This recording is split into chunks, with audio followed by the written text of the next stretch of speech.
Hey, 6th grade Bobcats, Mr. Flato here. Welcome back to a new quarter and a new semester at the Helena Middle School. Can you guys believe you're already halfway through the 6th grade? It is crazy.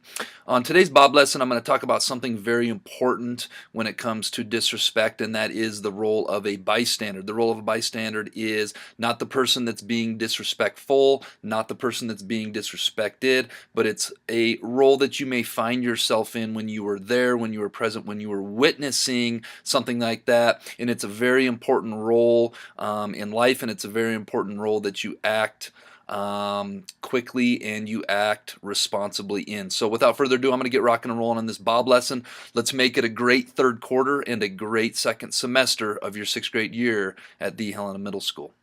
All right, so let's start by talking about what is a bystander. For some of you, you've probably never heard that term bystander before. A bystander is someone who is in the same physical environment and is witness to disrespectful behavior from one party targeted at another. A socially responsible bystander, which is what we're really pushing for everyone to be, is someone who recognizes when something is wrong and acts to make it right. When we stand up for what is right and do our best to help support and protect someone else who's being disrespected, we are being socially responsible bystanders. As a bystander, you are either part of the solution or you are part of the problem. That is, when you stand by and witness disrespectful behavior without interjecting, your actions are implicitly condoning the behavior. Even though you don't come out and say that is okay, or you don't take part in it, by doing nothing, your behaviors imply that is the norm, or that is socially okay to do. When you interject yourself into this situation and respectfully advocate for the person being disrespected, you are acting as a socially responsible bystander. Why bystanders' response is so important, and I want to talk about this because you folks as bystanders in our school hold way more power than us adults do, in my opinion. You guys look out for one another. You guys are held accountable by one another. You guys are peers and classmates to one another, and you guys hold so much power. Most disrespectful behavior takes place in front of peers. It almost never happens when adults are there watching. Most bystanders want to do something to stop the disrespectful behavior. People who act disrespectfully often like an audience to do it in front of. If the audience shows disapproval, the disrespectful behaviors are discouraged from continuing. Socially responsible bystanders help create a culture of zero tolerance for disrespect, empathy, I talked about that empathy word last Bob lesson, support, and a sense of connectedness at the school where we are all connected to one another.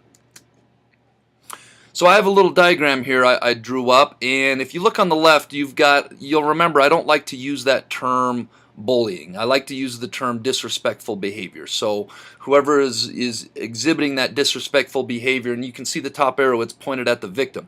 Now the bystander, being in the same environment, has a decision to make. They're kind of in the middle. Am I going to do nothing and implicitly join forces with the person that is exhibiting the disrespectful behavior, or am I going to stand by the victim and advocate for the victim? So in the first scenario, if you do nothing, or if you laugh, or if you giggle, or you enjoy the showing of disrespectful behavior, what you're really doing is you're kind of joining forces with the person that is being disrespectful. And to the victim, that might mean that they feel like they're getting teamed up on. What we would really like for you to do is be a good bystander. We're going to talk about this in a moment.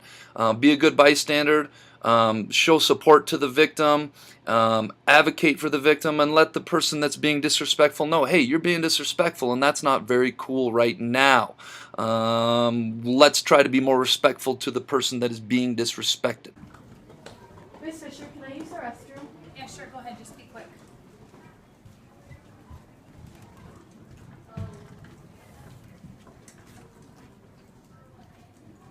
Oh yeah, she doesn't have her lock on her phone. Let's text her boyfriend. That'll be fun. Wait. How would you feel if someone did that to you?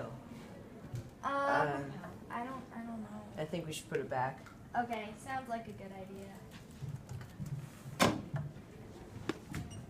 All right, so in that situation, somebody left their phone behind and somebody else wanted to get into the phone and text on it and pretend that they were that other person.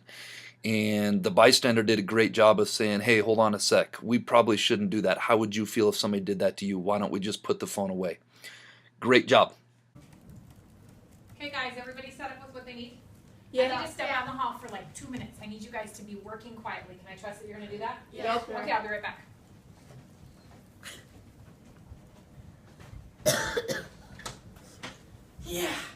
Miss Fisher's so mean.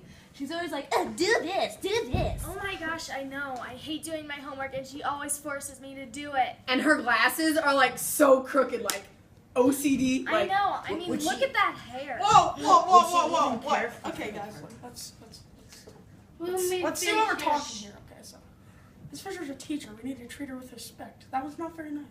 You guys should probably apologize to her. okay, Okay. fine.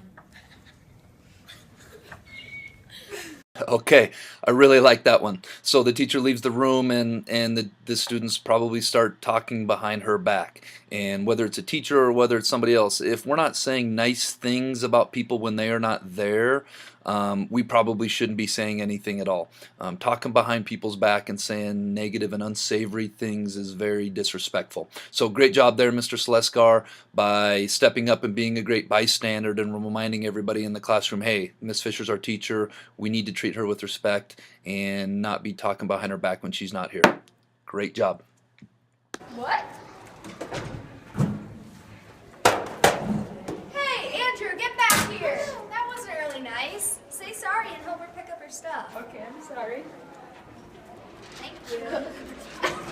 Okay, so in that clip, a gentleman was walking down the hallway and knocked the books out of a young lady's hands, and the bystander said, hey, Jonathan, get back here. Help her pick her up. That's not cool. Why are we doing that? Why are we being disrespectful to her? Great job being a bystander in that one as well.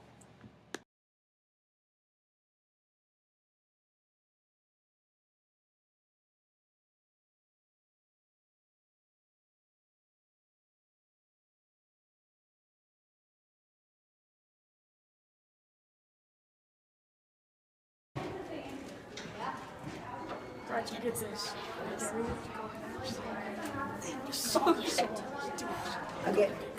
I'll get on tape.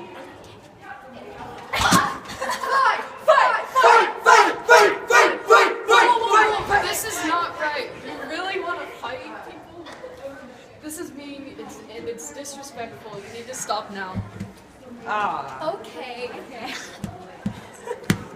Okay, so in this clip, we have a handful of bystanders that aren't being very socially responsible. They have their cell phones out. They're not actually taking part in the fight or the altercation, but they're definitely encouraging it on and not doing anything to stop it. Luckily, we had one good bystander that stepped in between and said, whoa, hold the phone, folks. We don't need to fight. Let's use our words to settle this disagreement. Let's not be getting into a fight and putting our hands on one another. Great job to that bystander. Did you guys hear about Brian? He ate an entire sandwich this lunch. A fatty. Oh my gosh. Should eat some grapes or something. Yeah, something healthy. Like a banana. Dang. Did you see Sam's outfit? It was totally Oh my a God. year ago. Like, these socks, these are so old. Dude, I got me some Nike Elites here. Those are the new socks. Yeah, Whoa, new hey, socks. guys, what are we talking about? They're not even here to defend themselves. I mean, do you guys really think that this is cool? I think we should go apologize. Let's go.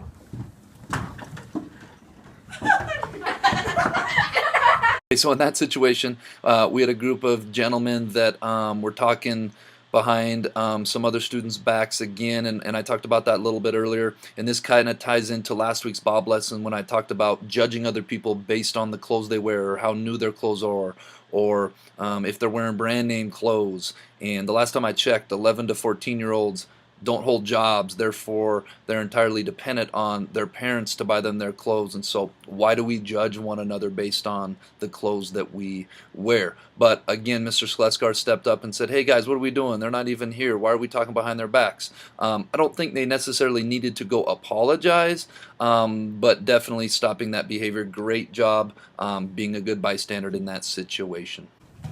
Oh my gosh, I can't believe Patricia thinks she can be a part of our table. I She know. said her like 3 times. I know. She's not even cool enough. Yeah. Like, So rude. yeah. She doesn't fit the criteria. I can't. Hey guys, can I come sit with you? Sorry, somebody else is sitting here.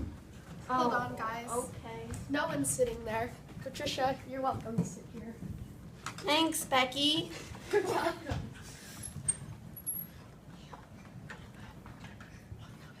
Okay, in our final clip there, we had some ladies that was supposed to be the lunchroom table. They were eating lunch, having normal middle school conversation, and then another student, Patricia, came up and wanted to sit with them, and the one student put her coat down and said, no, you can't sit there, somebody's sitting there.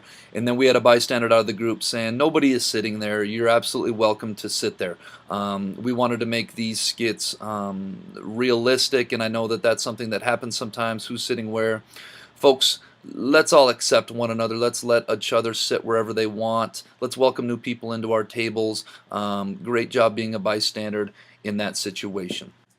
All right, our picture quote of the week comes from Dr. Martin Luther King. How fitting, because today's Monday. I'm putting this together. You guys will watch this on Tuesday, but today is Martin Luther King Jr. Day, and his quote says, injustice anywhere is a threat to justice everywhere. And the reason I love this quote is because he's essentially saying, when you let injustice, or you let bullying, or you let disrespectful behavior go in some places, it'll metastasize, it'll grow into a bigger thing. Okay, so when we let injustice or disrespect become part of the norm here at HMS, we are running the risk that it can grow and metastasize and turn into a threat of disrespectful behavior growing and becoming a bigger problem all over our school. This week's quote of the week comes from none other than Mr. McKay, and this is a fantastic quote. This is one of my favorites. Long overdue that it makes it on a Bob lesson, and his quote is, character is what you do when nobody is watching. And what this quote and what Mr. McKay is talking about is character is who we really are, the thread of who we are morally as people. And the things that we do when nobody is watching, when we can't be judged, when we can't be rewarded, or we can't be disciplined, is who we really are. Okay, so let's try to grow every day, grow as character, as young people and as adults, and just try to be a little bit better version of ourselves than we were the day before. This week's Jelly Bean question of the week winners, and there were a handful of them because it was a tough question. The answer was 40 boxes or squares.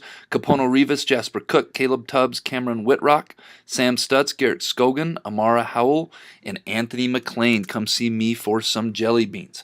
All right, this week's Jelly Bean question of the week is, if this faucet drips into number 1, which goes to 2, which goes to 3, which goes to 4, which tank will be full first? This is kind of a science physics problem right here.